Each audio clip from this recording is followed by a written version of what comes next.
মাছের মধ্যে রুই, শাকের মধ্যে পুঁই, রুইয়ের তো প্রচুর নামডাক। তোমরা সবাই কই? এসো সবাই তাড়াতাড়ি, আলু দিয়ে পাতলা ঝোল করি। আমি আলুগুলো লম্বা লম্বা করে কেটে নিয়েছি, আর মাছে হলদি লবণ সব মাখিয়ে রেডি করে কড়াইতে তেল তাতিয়ে মাছগুলো লাল লাল করে ভেজে নিচ্ছি। এই মাছগুলো ভাজতে ভাজতে আমি মশলাটা রেডি করে ফেলি।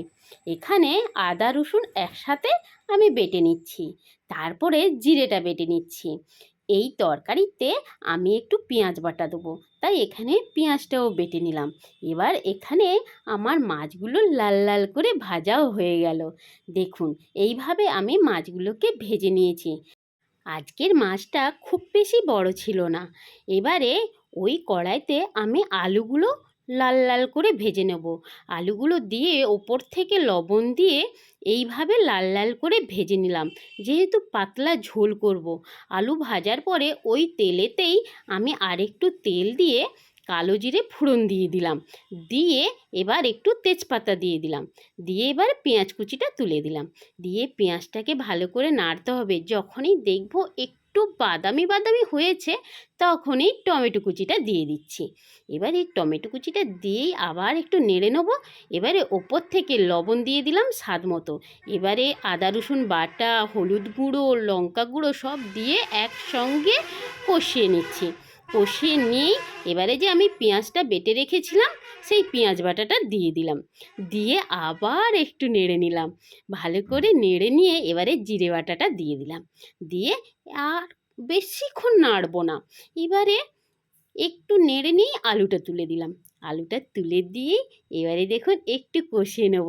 এইভাবে কষিয়ে নিতে হবে, আলুর সাথে যেন সব মশলাটা মিশে যায়। কষাতে কষাতে আমার অনেকটাই কষানো হয়ে গেছে। এবার জলটা দিয়ে দিলাম। জলটা দিয়েই যখনই দেখব একটু ফুট এসেছে এইভাবেই, তখনই আমি মাছগুলো তুলে দিচ্ছি। আমার বাড়ির মাছের মাথা আমার কর্তামশাই খেতে খুবই ভালোবাসে। এবারে মাছগুলো তুলে দেওয়ার পরে ওপর থেকে টমেটো কুচি আর চিড়ে কাঁচা লঙ্কা দিয়ে দিলাম। দিয়ে আর একটু ফুটিয়ে নিলাম। আলুটাও সুন্দর সেদ্ধ হয়ে গেছে। দেখুন, এইভাবে আলুটাকে ভাঙছি, সেদ্ধ হয়ে গেছে। আমার আজকে রুই মাছের আলু দিয়ে পাতলা ঝোল একদম রেডি। সবাইকে খেতে দিয়েছি, সবাই খেয়েছে। খেয়ে বলছে, মানা সোনা কি ভালো খাওয়ালে গো।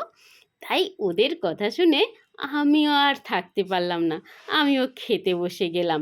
এইভাবে মাছের একটা পিস নিলাম, আর 2-4 পিস আলু নিলাম। আলু দিয়ে ঝোল হয়েছে, আলু না নিলে হয়, তাতে একটু লেবু নিচড়ে নিলাম।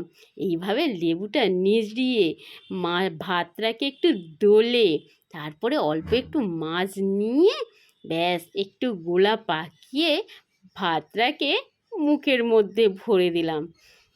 কি বলবো, ভাতটা খেতে যা লাগছিল না, অসাধারণ। সত্যি খুব সুন্দর হয়েছে রান্নাটা।